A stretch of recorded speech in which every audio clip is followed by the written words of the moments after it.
Dimes, defeatthebook.com. Let us help you beat the odds. If you're new here, welcome. You've been here before, welcome back. Thumbs up, subscribe, click the bell so you're notified. It will be greatly appreciated. But either way, I'm thankful that you're here. All the social media links are down below. The website's down below. And yeah, so we had Texas A&M for our free one yesterday. And wow, it's just very, very, very tough to watch as they were inside the 5-yard line, 2-yard line with a chance to score to give us the cover, and they don't do so. They had to end up kicking the field goal as they were running out of time. So very tough to watch that, as we thought we had that. Second half of football there was not great by Jimbo Fisher. Thought he had a couple opportunities to go for it on 4th and short. Didn't do so, opted to punt. And Bama found their rhythm. So tough one there. Want to try to make sure we get back on track here today. I'll give you my insight on a game that I'm sure you all want to know about, or I'm sure you already have your opinions about, okay?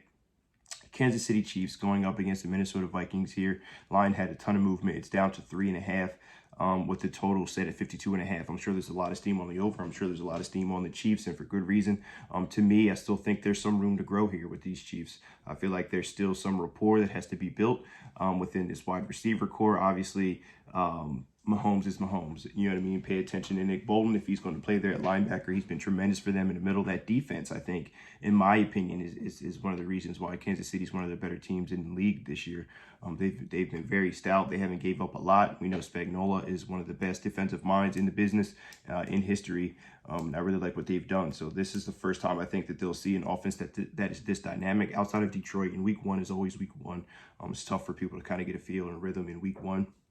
But they're going to see an explosive team in the Minnesota Vikings who have continuously shot themselves in the foot. So we have a 4-1, 3-1, 3-1 Kansas City Chiefs. They just beat the Jets 23-20, and honestly, that's a game that I felt like they probably should have lost. They didn't play their best, but they ended up winning that game. Smacked up on the Bears, which it seems that everyone smacks up on the Bears. Had a tough one there with the Jaguars and a tough one with Detroit. They won the one with the Jags and lost to Detroit. Now Minnesota is now 1-4, 1-3, I believe they are coming into this week.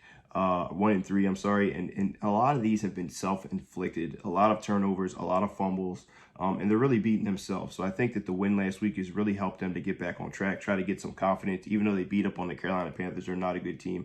I expect them to get up for this game against the Chiefs. I'm expecting the best effort here from the Minnesota Vikings. The talent is there. The team is there. They got to run the ball a little bit better than they have. They've been not running the ball great at all, and I expect them to have a better chance at doing that here today in this matchup. But I think they do enough to keep this one close. I think it's the game they play inspired. They're coming off a nice win there, try to get some momentum, try to get the confidence back into the team, stop the self-inflicted wounds. And I'm not overly impressed yet with this Chiefs offense. Yes, they have Kelsey, but some of the guys on the outside, I still don't think the rapport is there. The connection between Mahomes and Skylar Moore and Tony and some of these other guys, it hasn't really clicked in yet. And I still think there's some growth to be had with this Kansas City Chiefs team. I think they do enough to win the game, but I don't think they cover the number. Give me the Minnesota Vikings plus 3.5 is my official free pick of the day. Let me know if you agree, disagree, whatever the case may be. It's Derek Dimes, defeatthebook.com. Let us help you beat the odds. Best of luck if you decide to tail. But either way, hope you guys have a wonderful Sunday. Good luck.